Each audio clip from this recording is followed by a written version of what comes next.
Thanks for joining me today. We're going to talk about the right to bear arms and the Second Amendment. Do not let the government's miscommunication about mass shootings or terrorism be your truth. Wake up. Protecting ourselves by bearing arms is our God-given right, and our forefathers fought for that privilege. We are in the 20th year since the attacks on the World Trade Center, the Pentagon, and possibly the Capitol of the United States. We need to reflect on our constitutional rights. Not only do we have terrorist attacks to be concerned about, but we also have violence in our own backyard. The homegrown discontent of social injustice in our country is running wild, making gun rights a hot topic.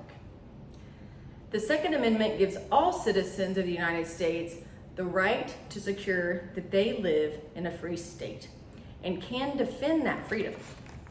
We need to keep this freedom alive in America. There are several examples of citizens in this country using their firearms to save lives. Filing for and voting on gun policies is happening this very day.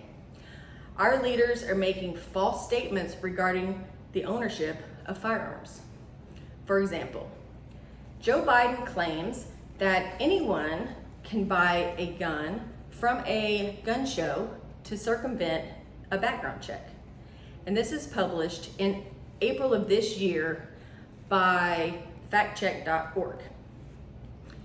The National Rifle Association, among other pro-gun advocates, are actively fighting for our right to bear arms, and we need to join this fight.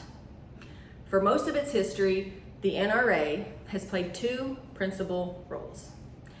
It began as a quasi-governmental league devoted to rifle training and military preparedness, and then later evolved into a more broad-based, membership-supported organization catering to the needs and interest of a wide range of hunters and sporting shooters. As published in Peter Squire's book, Gun Culture or Gun Control, Firearms and Violence, published in the year 2000.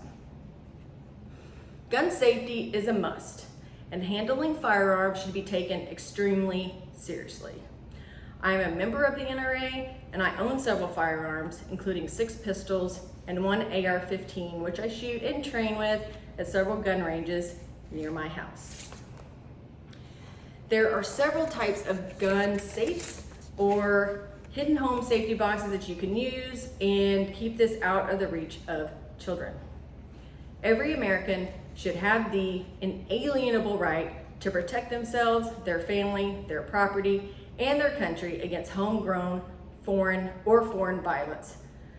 If warranted, deadly force with a firearm should be a viable option.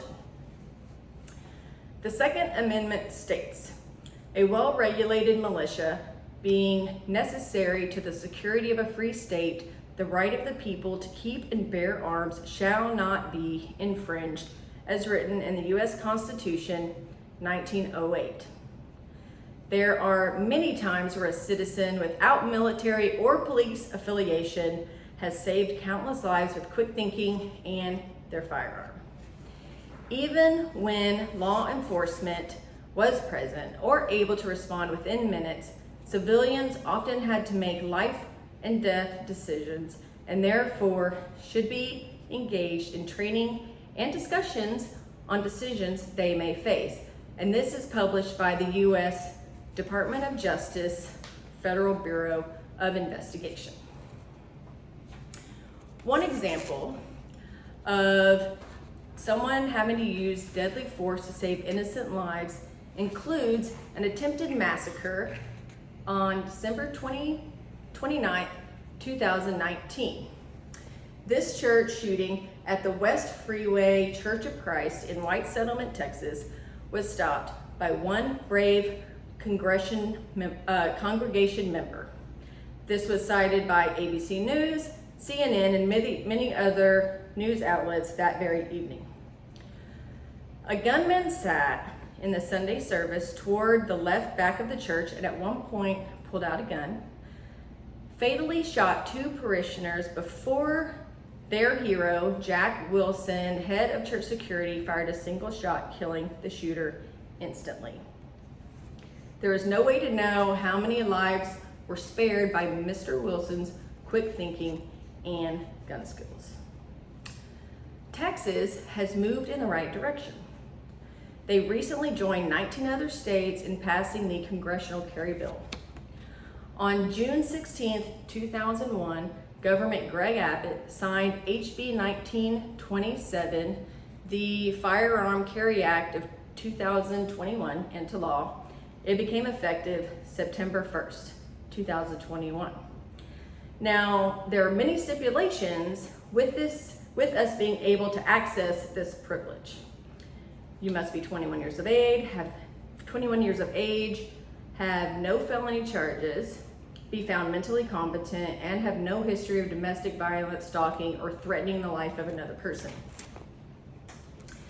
Lastly, firearms safety is the first skill taught in training to operate any gun. Being able to properly hold, fire, clear malfunctions, and reload the weapon are all very important, but being safe should be the #1 priority. Now, my pistol skills are very good. I have 6 pistols, 2 Sig Sauers, one of them has a scope on it, have a couple of Glocks, a Browning 380, and a rifle, which is a Diamondback AR-15. Now, the government would try to tell you that AR stands for assault rifle, and they want to abandon assault rifles in the United States. AR actually stands for Armalite Rifle, who is the first manufacturer of the AR-15 over 60 years ago, and first introduced that rifle into sports shooting to the modern public. Now, I'm proficient in handling my firearms. I've taken many classes, but more importantly, I've taken defensive gun classes, so I'm ready for an intruder.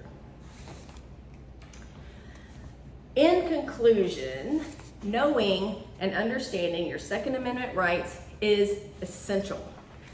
How those rights are affected by the laws in your state are critical, and in legally defending yourself and others. Guns are not our enemy. The enemy is people that value human life so little. Americans need to maintain our constitutional rights, including being allowed to bear arms in times of violence or threat. Protecting ourselves is necessary, and knowing how to use a firearm is key. Now, according to the Department of Justice, there were 160 mass shootings in America between the years 2000 and 2013. Assuring your family security by choosing to own a gun may not be up to the individual much longer if we do not unite and stop the misinformation being told to America. Our rights may go away. Vote to let the citizens have the choice, not the U.S. government. In the